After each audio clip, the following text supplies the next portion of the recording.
Welcome to the Morning Energy Show podcast. Today, we are thrilled to have Troy Roble, the VP of Business Development at LightReach, join us.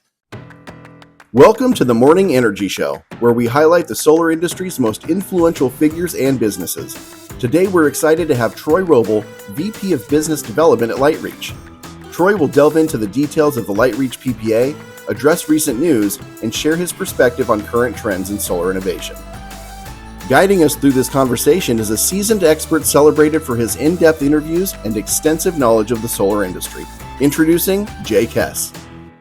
Troy's journey into the solar industry is nothing short of remarkable. Born and raised in San Diego, Troy started in his family's hot tub business before transitioning to solar. With an MBA from UCSD, he managed SunPower's operations in San Diego and Hawaii, achieving 68% market share in SDG&E and pioneering several key initiatives.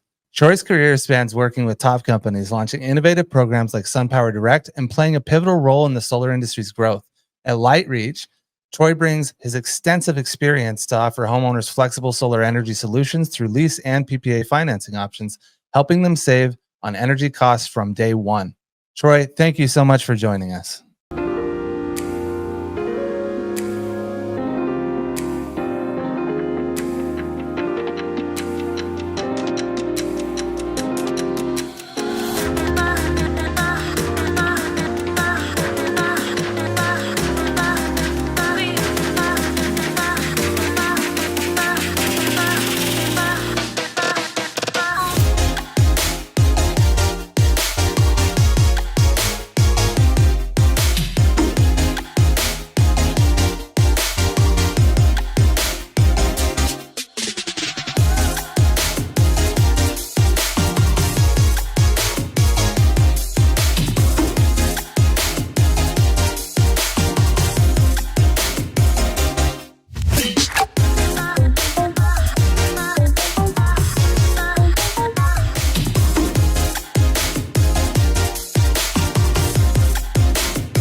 Hey, Troy, I want to thank you for hopping on the show with us, taking time out of your busy day, and making sure that you gave information to the whole solar industry. Thank you for being on here.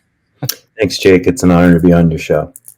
Thank you. So we have a lot of questions to go over with you, and I know a lot of people in the industry would love to hear from someone of your caliber. So is it okay if we just dive into it? Yeah, let's get started, man. I have a very simple and easy question to start with. Who is Troy Roble? Like, where did you come from? How are you here? What is the position that you currently have? Sure. So, as you know, I live in San Diego, born and raised. I started in my family's hot tub business, and I claim to fame was I door knocked LaDainian Tomlinson back in the day and signed him to do my commercials back when 2001, before he got famous. And I ended up getting into the solar. Sorry, were you going to ask something? Was that for a local company here in San Diego? Yeah, Caldera Spas. That was my family's business. Okay. So, okay. You remember right this? On. Yeah. So, and that's ultimately how I ended up getting in solar. Was, we were booming back then. Remember the housing crisis, housing booming in San Diego. We were selling a bunch of stuff, and I then when it started slowing down, I was like, man, there's gonna be a real estate crash. I need to sell my house. And so I sold my house, paid off my school loans because I got my MBA from UCSD. I took a year off and I traveled around the world and thought about like what I wanted to do with my life. Decided I wanted to get into solar. When I came back, SunPower had just hired a bunch of guys from the hot tub business to build out a dealer channel because we had like a world-class dealer channel in the hot tub business I was in.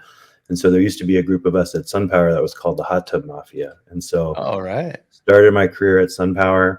Running San Diego and Hawaii, back when Hawaii was the bee's knees. I also did commercial for SunPower, ran Southern California and Hawaii, did a 6.1 rooftop megawatt project with Permacity back in like 2011. That was the biggest of all time back then. And then I went to SunPower Direct and started SunPower Direct. When I was there, we came up with the idea to do the max fit. We got Aurora into SunPower. We subsequently built the Eddy tool, which, back in 2015 was revolutionary, right? Yeah, that was the best thing. That was the best thing that happened. I can tell you the pains that happened before Eddy came out. That was you? You were part of that? That was me and this guy, Maz Monahan, who's at Enphase now. We're at Thank you. SunPower Direct. And then Chris Fox, who's on our operations side. And then another guy named Mandeep, who was our engineer and ran the design group. So we kind of put it together, sold it to Tony Garzolini, and then they subsequently hired Jake Walkman to build the software out. Jake had just built the SunPower platform. Then he built Eddy, and then now Jake's at SunPower. He built Catalyst. So Jake was a big part of making it happen. I kind of helped provide a lot of the user stories and experience so that we got it right. And Eddy was a success, and it changed the industry. So I also built out the SunPower, Redline program. We call it the third-party sales program, which evolved into the non-installing dealer channel. And then, I thought I should start my own company instead of making money for other people. And so the entrepreneurial itch. That's right, man. And I started a call center down in Tijuana, which is 8 miles from my house. I live close to Mission Valley, and I'd go down to across the border 4 days a week, and we were selling over the phone into 13 different states using Eddy and using SunPower primarily. That's also how I met the Palmetto guys, which I'll circle back to later when I get to LightReach. Was I had Palmetto be my installer for South Carolina, North Carolina, and Florida. I flew out there, met Chris Kemper, met Sean Hayes, kept those relationships for a while. And then, so back then, this is a funny story. I had Freedom as my SoCal guy, my installer, right? Eagle was running it over there. I had Titan for Arizona. I had Palmetto for North Carolina, South Carolina, and Florida. I had SunPower Direct for the 13 states. And then I was using Mikey and Bright Planet in Rhode Island. This is like 2016, 2017. So if I would have just been a recruiter, I'd be rich, man. But I wanted to do it all myself. And not be rich. Yeah. And so I was super focused on New York City flat roof, like Hispanic, because Solar City didn't do it and Sunrun didn't do it. And we did it with SunPower 380s. And I had dual speaking, Hispanic agents that were awesome, had worked a lot in solar. And so we were targeting Bronx and Queens, people that were normally DQ'd by Sunrun and Solar City. And we call them up and be like, hey, I can do your flat roof. And they were stoked. And so I was doing like 30, 40 a month, thinking I was, the bee's knees, and I was on my way. And in that SunPower program, as you know, you used to get 80% of your money after, they filed for permits post change order. And so I kind of sold everything in August and September, got paid around Thanksgiving, had a bunch of money in the bank, and was like, all right, I'm going to go all in. I'm going to double, I'm going to go from 30 to 40 to 75 to 100. I doubled my warehouse, doubled my office space, doubled my people, doubled my leads, bought a bunch of stuff, spent the money, and then nothing got built for 9 months. And oh no. I started getting cancellations, and then I started getting clawbacks, and then I got sent to collections by somebody. By who somebody. And so, I had a newborn and a 2-year-old, man, and my choice was, take out the money against my house that I had worked half a decade for in San Diego, or, I had to swallow my pride, fold my cards, walk away from the table, and not go to the ATM. And so I ended up getting a job working for Solar Edge and ran Southern California, Inland Empire, and Riverside. That was kind of when Solar Edge was on their way up at the peak. And then I was also there when we had some other issues with long hold times and whatnot. So went through that with those guys. And then Martin DeBono, who was the guy who ran SunPower for a long time, as you know, went to GAF. He tapped me on the shoulder and said, hey, we built SunPower Direct together. Come help me with GAF Energy. And so I went to GAF Energy, ran the Western United States, everything west of Texas, and kind of helped build their program from the ground up, and trained a lot of roofers on solar and EV charging and net metering and batteries and the solar shingle. So I did that for 3 years or so. That was like during the COVID timeframe.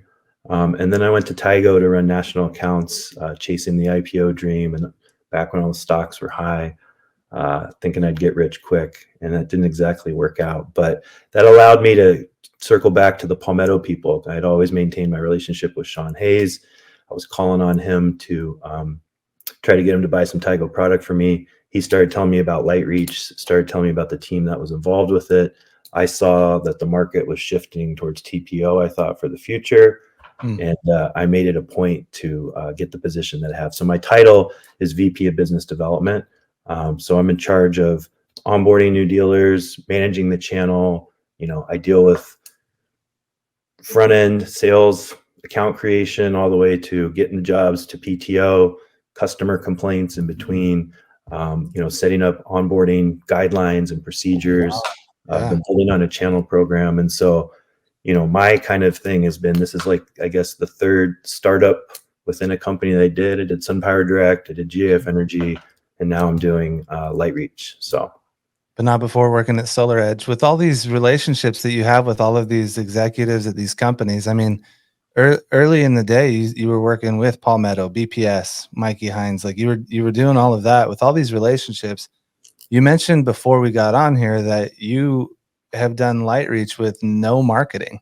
Would you say all those relationships have helped you? Yeah, absolutely. I mean, yeah. And that's kind of like when I was thinking about what my next move is. And that's part of the reason why I went to Tygo was I was like, I think, not to toot my own horn, but there's not a lot of people that have the relationships that I do. Cause I got the roofers from GAF. I got the distribution partners from SolarEdge. I got the OG SunPower guys that were the original SunPower guys that became Tesla installers. And, I've been in the game a long time. I've been in the solar coaster. I've experienced it myself. I've gone through it with a lot of, friends now that I've had long-term relationships with. And I think what most people will tell you is even throughout all the bumps and challenges that some of the places I've worked have faced, I've always kept my integrity, always tried to argue for my customers, always tried to take care of them. And that's why usually wherever I go, people buy from me. But when I came to LightReach, we had 30 partners. And like I was telling you when I started, it was just me, and they weren't intending to hire me. Like there was no business development. There was no account management. I wasn't in the budget. I met them. I met Derek, my boss, who we can speak about later at RE Plus.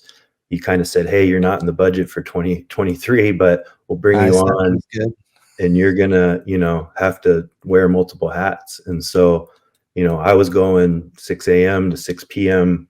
every day. People wanted to get information about LightReach. There was a lot of need for it. And I onboarded like 180 people, like myself, in like 4 months. So it's a pretty busy time frame, but definitely the relationships help, the networks help. I know a lot of the distribution partners. We've got a really good relationship with Green Tech. That's certainly helped. And so it's been the best job and the best position that I've had in my career. And I feel very fortunate to be a part of it. I love hearing that, and I'm sure everyone else does. I butcher every quote, but I heard it goes something like, choose something you love to do. You don't work a day in your life. Yeah. And I mean, what I tell my wife, to be perfectly honest, is like the group that we have at LightReach, we have a lot of really smart people that care. There's no politics or red tape. Like we just want to do what's right for our customers. And it reminds me of when I started at SunPower back in 2010. Like we had some really smart people that went on to become leaders in the industry. And I feel like our core group at LightReach they're really impressive. And I feel fortunate to be in the seat that I have. And I, going through the ups and downs, like I mentioned on the solar coaster, you have an appreciation for things, right? Like I'm fortunate right now that the industry is very tough and we're not having a volume problem. I appreciate that. And with all the instability and things that are happening, I want to try to help my customers, my friends, the people in the industry, the customers that are left stranded. And so it's a responsibility I take very seriously. Thank you. I was on a call with you and I genuinely mean that, because I was on a call with you this morning that you put together totally impromptu and had several people on it instantly, just looking for resolution. And you were there to give it and explain. You didn't put glitter on it and make it look all sexy. You just said what it was, how it worked. And people have many questions about, for those listening, this is about the time SunPower just announced that they're not covering PPAs and leases anymore. And Troy, everyone's looking for resolution because their organizations are likely going to go under. They have all of this money they've been anticipating, waiting for, sometimes prepaid salespeople, which we've touched the hot stove, but we haven't learned yet. And SunPower goes upside down and they're looking for an answer. And it seems that you have some sort of a solution for that.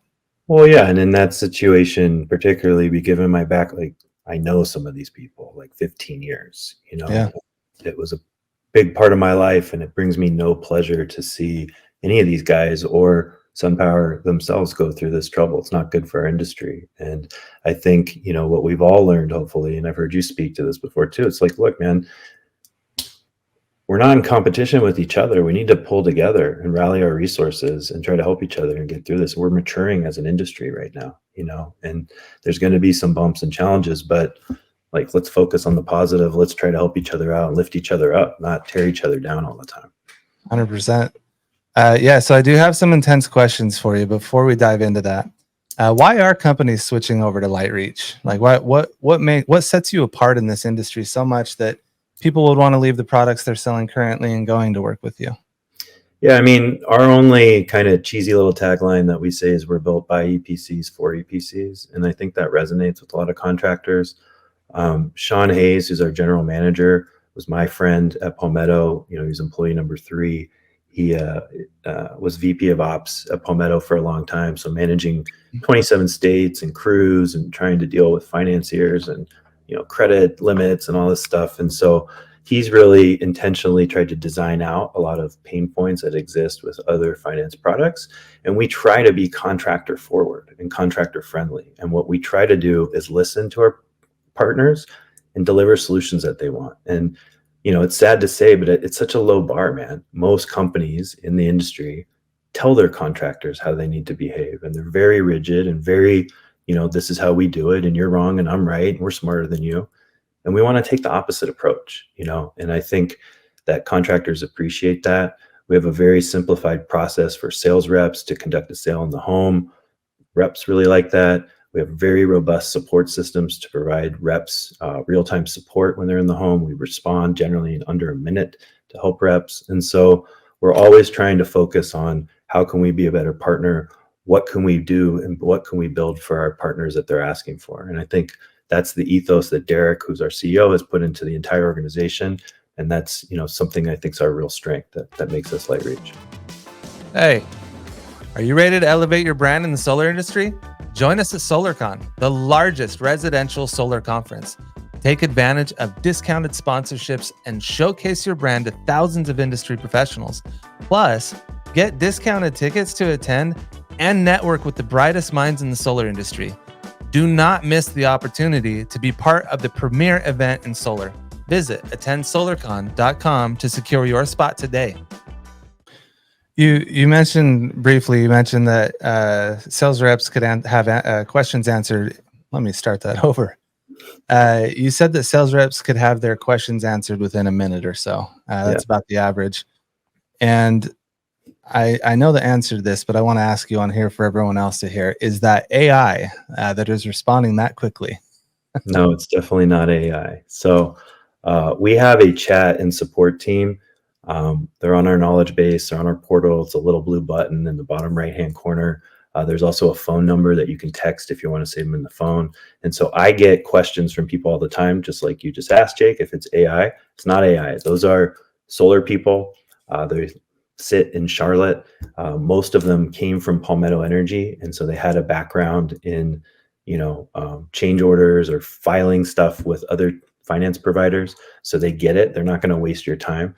And, we report that metric. It's called our first contact response rate every Monday on our team calls. And that's why I know it. I started October 30th. There's been 1 week where it was 102 seconds. On average, it's usually 47 to 52 seconds.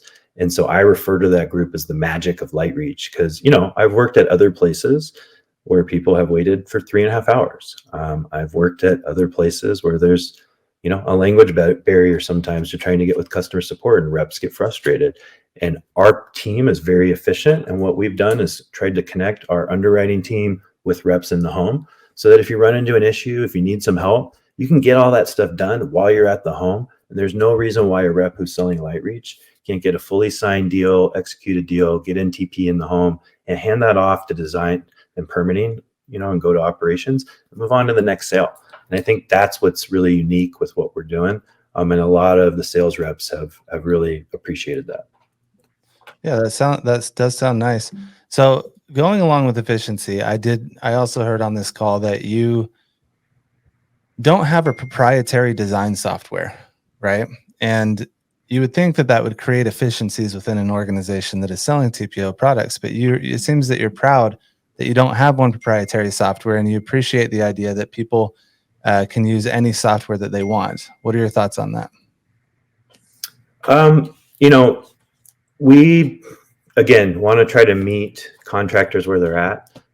We don't want to tell them they have to have a whole different process just for quoting our product.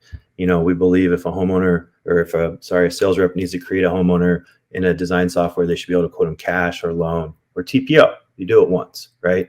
And so one of the other strengths of LightReach is really our software development team and our APIs. And so we've become, or what our mantra is we're very API forward. We believe in open source API, open source architecture, not a closed source system. And so we've partnered with a lot of the leading software proposal platforms that are out there.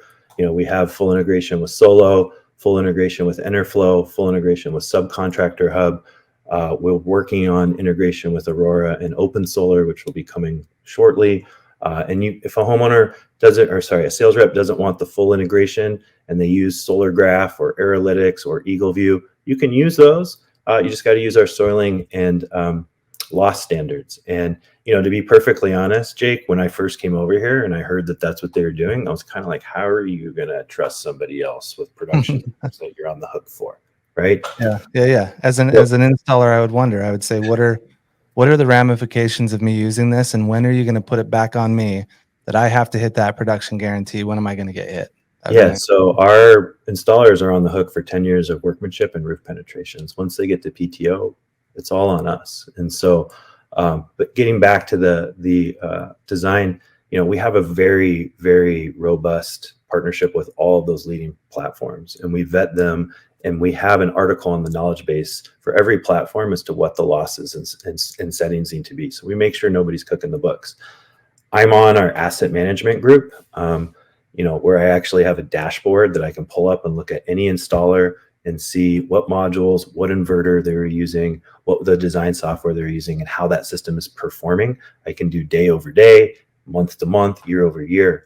Wow. We just looked at this last week, so I have it fresh in my mind. And our entire portfolio since we've launched, which was roughly about a year ago, is about 107%, which is awesome. If you're 110%, that's not great, or 120%, that means you're off. If you're under, like when we used to design systems the old days, when there was one-to-one net metering, we used to do 105, right? 105, 100, 110% maybe. And that's kind of the sweet spot you want to be in. So what we're doing is working.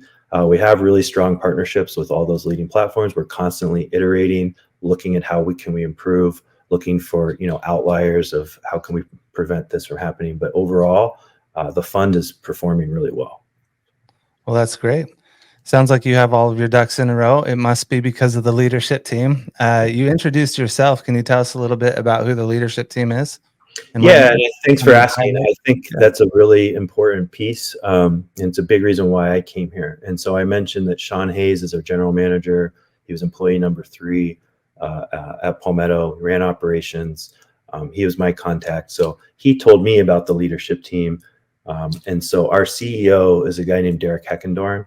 And most of your listeners, and you probably don't know who Derek is, but no, Derek's he's kind of a legend, man, in the solar space that nobody knows. So Derek used to be the tax equity banker for Bank of America. So I always knew of Derek when I was at SunPower, because Bank of America provided all the tax equity for SunPower up until recently. And Derek, ran that division for them. Derek also worked at Merrill Lynch and Morgan Stanley. So he was the banker for SunPower. He was the banker for Sunrun. And he was also the banker for Sonova and took them public. And so he's kind of been one of the main guys in that space for the last 10, 12 years. And, I reckon to say there's probably not anybody in the industry that's more qualified than him in the mechanics of leases, PPAs, and raising tax equity. So he's our CEO. Sean's our GM. The other member of our leadership team is my counterpart, is a guy named Machias Schoen, goes by Chai. A lot of your listeners might know him. He was at Solar City and Tesla for a long time, helped launch Powerwall 2. He runs kind of our corporate partnerships, software partnerships, customer experience. He does a lot of the business development on this with me as well. So he's one of our leaders. And then our CFO is a guy named Guthrie Dundas. And Guthrie, I don't know if that name rings a bell to you, Jake, but he used to be VP of Finance at SunPower when I was there. We launched the lease together. We did the no dealer fee loans together with Mosaic back when I was at SPD, SunPower Direct. And then he was most recently the treasurer and interim CFO of SunPower until he left like about a year ago. And so Sean told me that was the group when we were having lunch about a year ago. And I was like, hey, I can't help but notice you're missing a VP of sales. If you don't hire me, I'm going to come after your firstborn son because I was born to work and have this job. And that's how I ended up here, man. That is total confidence. And I mean, it's scary, right? No, because these people are relying on you so heavily, and it's kind of cutthroat out there to get these higher level executive positions. But you just came out and you just, with all of the confidence, said, I've got this, and you're an idiot if you don't hire me, essentially. Yeah, basically. Right? And it's a true story. You'll meet Sean and he'll tell you that, and he laughs at it. So it's a 100% true story. Doesn't that put you under a microscope? No, but I mean, like you said, I knew I had the network, and I knew it was the right product with the right people and the right solution, and the market needed another option, and there needs to be more financing options. Like, I don't have the mindset, none of us have the mindset that it just needs to be us. Like, we need a healthy ecosystem. You can't have the entire industry depending on one finance company or two finance companies. And so I knew that, Derek would be able to get the money for us. And I've known Sean for a long time, and I didn't know Chai, but Mikey Hines knew him. Brett Gonson knew him, who used to run Solar City. He was my counterpart at SunPower Direct. And then Tony Karras also knew Chai, and Tony, all three of those guys were former leaders of Solar City back in the day. And so I worked with Mikey personally, with Bright Planet. I worked with Brett when he ran SunPower Direct for me. And then Tony ran operations for GAF Energy when I was there. And all three of them were like, Chai is the man. You guys are going to love him. And so cool. I wanted to go out and make it happen, dude. When you see something, you go and you seize it. You can't wait for it. That's incredible. That's an awesome message. I admit that I get a little bit nervous sometimes putting myself on the line like that so vocally. So props to you. Yeah. So next question I have, this is one of the intense ones. Okay. And for those listening, I did get permission. Not just throwing this out of all careless. Here we go. So there are organizations claiming that they're not being paid on time despite hitting all of the funding metrics. Is this accurate? Has it been handled, taken care of? Tell us, clean this up for us. What's the story? Yeah, sure. So I started October 30th. And from about October 30th until May 1st, we were performing like nobody had ever seen in the industry, in all honesty. I was doing 30-hour review timelines. We were paying people immediately. I was onboarding people quickly. And, growth in solar is never a straight line. When you grow as fast as we have, you're going to have growing pains. Every major finance company that's ever come into the market at some point has experienced delays with payments. So our delay with payment wasn't from a lack of funding. It was a lack of resources. I physically did not have enough people to review projects in a timely manner. And so when installers are used to 30 hours and when my SLA is 72 hours, it's good. We publish our review timelines on our little chat and support team. So we air it, positive or negative. So at the beginning of May, we got hit with a wave of volume from opening Illinois. We got hit with a wave of volume in the same week from another provider having issues with direct pay, and a lot of customers rushing to us at one time. We also did an overhaul of our software platform, our M1 submission page, and we really made it a little bit more robust for our work that we do with Omnidian. And what I ended up finding out was that in that software transition, we lost about 300 or 400 jobs, and we didn't know where they were for 10 days until we found them. And so any one of those three things extra volume from Illinois that we forecasted, but was higher, unforecasted volume from other providers getting pipelines at one time, and then having our own issue with software. We got backed up. And so, to be honest, I told people that I knew, hey, our review timelines are going to get extended. I only have so many people. There's this amount of jobs in here. If you guys can do cash and loan for the next couple of weeks, it will help even it out. But our review timelines went from 30 hours to 12 days at the worst part, which is painful, especially if you're an EPC that's living on the nice edge, like most EPCs are right now, because the business is going through transition. So it was painful, dude, like painful. But we've been working away at it. We got enough resources. We have, we had a class of 7 people that were starting at the end of May anyways, that were already pre-scheduled, moving to Charlotte, doing all that stuff. And so we've worked through the backlog to where I think the timelines that we posted this week were 4 days, and I expect it to hopefully get down to 3 days next week. So it was a challenge, but just like we've been in the industry before, and you get low on modules, you get low on inverters, you get low on batteries, that's where you really got to buckle down and leverage your relationships, leverage the, distributors, leverage your relationships at the manufacturers or the financiers to communicate. And so we were able to work through it with most of our partners, and most of them, I think, really appreciated that, we were here. I communicated with them. I told them. All these guys had my cell phone. I mean, it was super intense for like 45 days. And I think if you asked anybody, 45 days, that is intense. Yeah. And, but we're worked through it. I think we're out the other side, and we've come out stronger with our partnerships. So, we've got good line of sight. We're continuing to hire for our QC team. But like I said, everybody's kind of gone through it at some point. The good news is, we were able to take it on the chin and kind of bounce back. It seems to be happening right now, and no one's happy about it, but organizations are falling. We just mentioned SunPower. And so it seems that you have opportunities to take large influxes of accounts at a time, maybe more than just this time, maybe more than previous. How do you anticipate handling that growth trajectory again, having gone through it? Because it seems to be happening very quickly. It doesn't leave you a lot of time to adjust.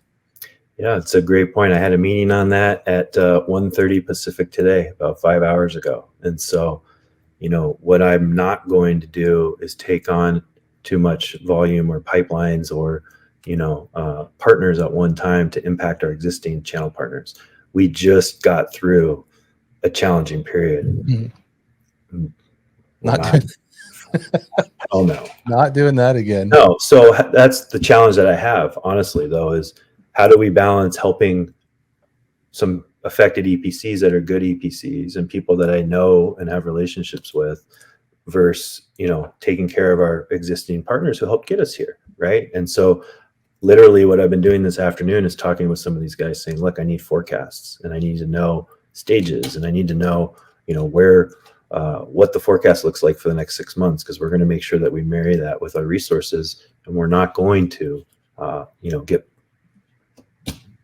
I don't know what the word is, but punch drunk or at a wedding, but we're not gonna act like a stupid sailor. So you got to be strategic, and unfortunately, some people will get burned. But there's other finance partners out there, and that's why I'm telling you, you don't have to. It's not just us. We need everybody to step up and step in and perform and execute so that the industry can survive and get stronger. It's never good when a large player goes out of business, whether it's Titan or SunPower or SunEdison before them. It's just not good for any of us. No. And SunPower hasn't gone out of business. Let's just be clear. They just, they discontinued their TPO program, but that's fair. Hopefully they will get back. Tony Garzolini is my old boss, and I sent him a text last night and said, hey man, I wish you the best of luck, dude. That's kind of you. That's professional of you. And these are your friends that you grew up with in the industry, like you said. So that's cool that you keep that together and are thoughtful of people like that, despite them being quote unquote a competitor, right? Hey, are you ready to elevate your brand in the solar industry? Join us at SolarCon, the largest residential solar conference. Take advantage of discounted sponsorships and showcase your brand to thousands of industry professionals. Plus, get discounted tickets to attend and network with the brightest minds in the solar industry. Do not miss the opportunity to be part of the premier event in solar. Visit attendsolarcon.com to secure your spot today. Yeah, I mean, my one of my best friends in the business is Derek Noble, and he's VP of Sales at Sonova. Nice. Very nice.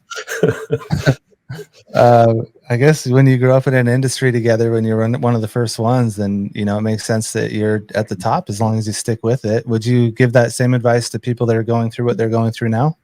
Yeah, I mean, I think that's the thing, right? Is that the solar industry is super small, and if you burn somebody, that's why I never understand these guys that take money and run or don't pay commissions, or like that catches up to you. And so the one thing that you always have is your name and your integrity.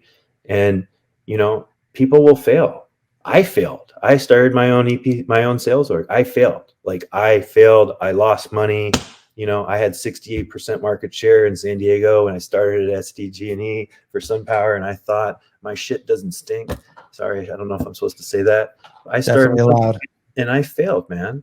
And you know what? It's okay. You got to bounce back, pick your chin up, talk to your relationships, partners. What did you learn from? How can you bounce back from it? And so if this, and part of the reason why I failed too is Sungevity went bankrupt. Sungevity went bankrupt, and it had a domino effect on some of my installers, and I didn't survive.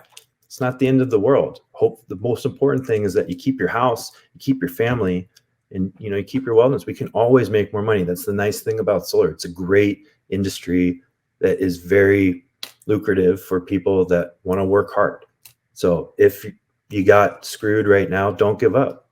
Just find the right people and work with the right people that are honest and ethical and that are going to take care of you. But you got to think, who can I trust with my money? Who can I trust with my deals, my red lines? I think people have learned that the cheapest red line is not necessarily the best thing.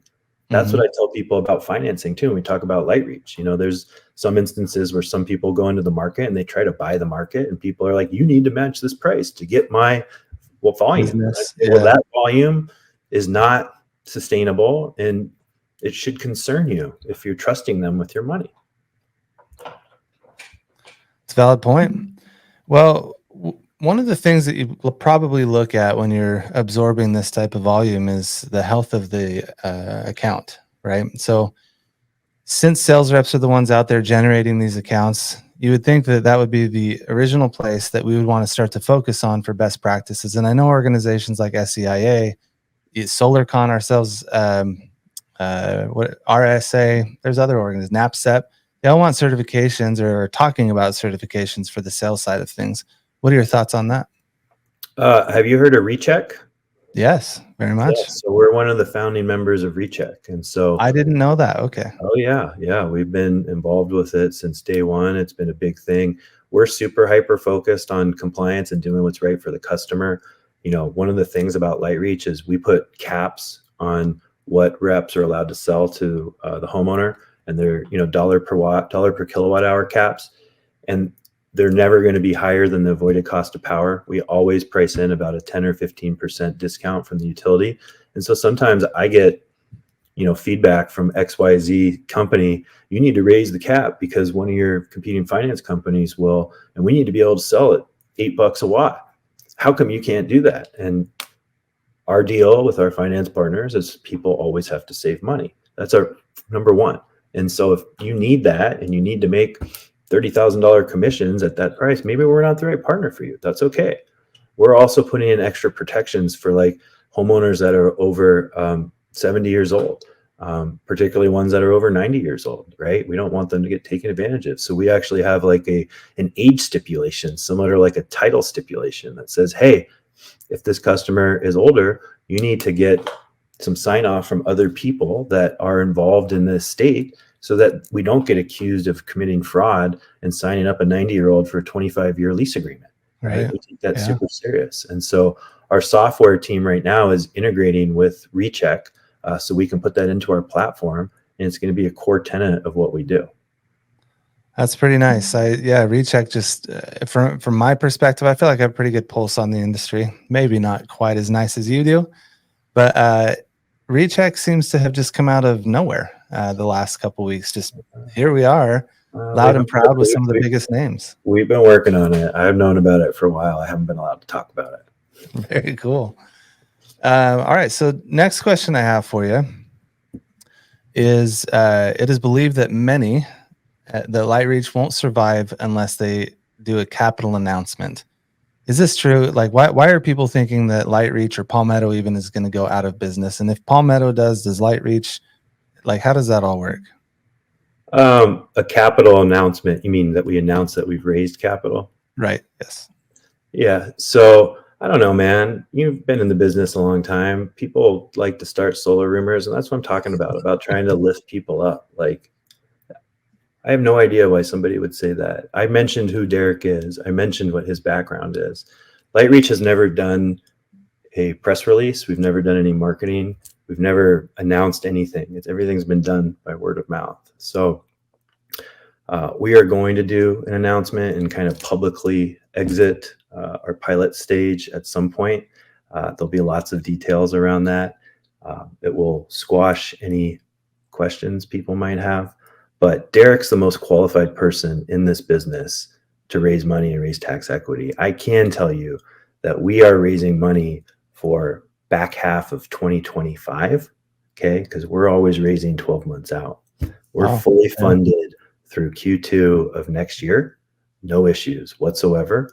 And we've raised funds every quarter since we've been in business for the last 5 quarters. And so we are on our 5th and 6th fund right now. And we've got plenty of money. Maybe some of the challenges we have is learning how to grow up and grow quick and fast. And, you know, we've been paying people on Friday afternoons, which has been a little bit problematic because people need money in their bank accounts. Thursday to pay commissions Fridays. And, you know, we're actually going to be changing from a once a week funding cycle on Fridays to twice a week starting on August 5th. So that's breaking news on the Energy Show. Here you go. That is big news. So we'll be, you know, going to twice a week payments starting August 5th. And then my recommendation, which the team adopted, was like, let's change it to Tuesday, Thursday. And that way people have, typically solar contractors are making payroll Thursdays, commissions on Fridays. And so I think that's going to help a lot of people, because the challenge that we have, you know, is when you do it once a week, if you get rejected, it's painful because then you got to wait another week, right? And so we want to try to even out cash flows people as much as possible, and having multiple time a week funding dates will help a lot with that. That does sound nice. I can tell you with the little volume I did when I ran a little organization, it was extremely helpful to have the money in there so that I could run payroll on Wednesday, or submitted on Wednesday. It went through Thursday, and it was everyone's pipeline. So thank you for doing that.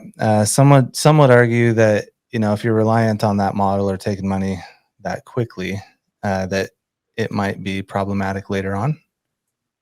When do you guys pay out? I guess that's the proper question. What are your milestone payments? So we pay at install. It's 80% when glass is on the roof, 20% at PTO. Nothing more. Okay. We don't do M1 payments. If you want M1 payments, we're probably not the right provider. Typically, you know, says something different about an organization, you know, being dependent on it. So we do glass on roof. We've got a partnership with Green Tech with Direct Pay, which a lot of people have been super excited about. So you can sign up with Green Tech, sign up for Direct Pay, not have to pay for materials, which really also helps with cash flow. And then, you know, you touched on my channel program that I'm putting out. I'm hoping to get that out next week. I've been working on it for 6 months now. But I'm going to have 4 different tiers, like a certified tier for long tail guys that are 10 to 25 a month. I don't believe in the master dealer model, you know, taking small branding their name, do the business themselves and rolling it up under one big guy who has all that risk and responsibility. So we've opened up TPO to some of the smaller guys that are good operators that have been in business a long time and got good reputations. And so that's a certified tier. I have a pro tier, which is kind of like where most of the people are at. And those both will be like 80-20 standard terms. I have an elite tier, which is kind of like our regional guys that, you know, are good operators. And we give them favorable terms, pricing. So we build carrots, but it's not, and then we have a master term. And I Right now, I'm going to have, I think, one master dealer in the United States who just sets the bar for everyone else. And so when we look at channel partners, it's not just about volume. Volume is one component, but I'm looking at cycle times to PTO, because all, just like the installers want to get paid, right? Everyone wants to get paid when they get glass on a roof. Guess what? We want to get paid too. And you know how we get paid? When projects go to PTO. And as you know, there's a lot of companies in the market that are just focused on putting glass on roof and making payments, and they don't ever finish them for PTO. So I'm trying to weed those people out and incentivize and reward the guys that are actually finishing projects and delivering a good customer experience. And so we look at volume, look at cycle time for PTO. We also measure what's called first time submittal success rate. How good are you at submitting the documents and the photos we need so we can pay you? We want to pay you, but I need you to submit the 24 photos and, you know, have your operations in order. And I think that's one of the places where we really try to differentiate from other providers. As we partner with our partners. We give them data on how they're doing from success rates. I give them data on what the rejection reasons are. We'll set up weekly meetings with our QC team to kind of give them feedback. And we kind of put like focus on them for 4, 6, 8 weeks so we can dial in operations so that they can become efficient and so that they can, you know, have confidence that they're going to get paid. And, you know, a lot of people have struggled, I think, with the transition from cash and loan to TPO, particularly those EPCs that used to be sales orgs that became contractors and were used to pressing a button with the loan provider and get money the next day. And when you go to TPO, whether it's me or some of the other competitors that are out there, they struggle because it's more rigid. You have to follow a process. You have to submit paperwork. If your operations are inefficient, it's going to be exposed. And so, you know, that's really where I've been spending a lot of my time in, is on working with partners, trying to help them get the resources and the tool and the reporting so that they can have high success rates. And so if you have a good success rate, if you get projects on PTO, if you have good customer reviews and you're not getting complaints, you know, about fraud and misrepresentation, then we want to move you up the ladder. And so I look at it as kind of like, you know, English soccer, you know, like relegation and promotion. Like you can start in one area and move up, and you can start and move down. It just depends on performance. But I don't require minimum volume commitments. I don't require share of account. You know, I don't require exclusivity. I tell people, look, the volume will come if we earn it. And, you know, my job is to help grow your business. And I'm not going to tell you to only sell TPO. I want you to do what's best for the customer and the homeowner. And if I help you be more successful, you'll sell more of my product, which inevitably helps us all. But we're absolutely not going to be draconian about how we treat our partners. You know, we try to really partner with them and be a good long-term partner. That's a great answer. So I guess that puts you in a difficult position, doesn't it? I mean, you've built essentially a lot of this off of your relationships. And if you have these different tiers, do you have buddies that are saying, hey man, just put me in the better tier, like we're buddies, we go way back? How do you keep that relationship? I haven't published who goes into what tier yet. Next week we have a meeting tomorrow to actually finalize it. But absolutely, I have people angling and asking. But you know, that's what I'm going to do, is publish clear guidelines. These are the metrics. It's data. You know, there's no personal relationship or emotion in it. Here's the metrics. If you want favorable pricing, better terms, here's what you need to do. And like I said, it's a true partnership where if you can get me projects to PTO, sweet. That's what I want. You know, I want to pay you just like you guys want to get paid fast. So do I. So yeah, let's find the guys that finish projects quickly and let's saddle up together and let's go give good customer experiences and, you know, get a stain off the solar word right now. It sucks. It is a difficult one. There's a stain. What advice would you give people? It sounds like you went through a lot of this. I remember the things that happened to Solar Edge. I remember the things you went through with SunPower. I remember you have been part of some organizations that have taken some tremendous hits over the years. What advice would you give to people that are going through the solar coaster and might be financially hit or worried about their family's income, or what would you say?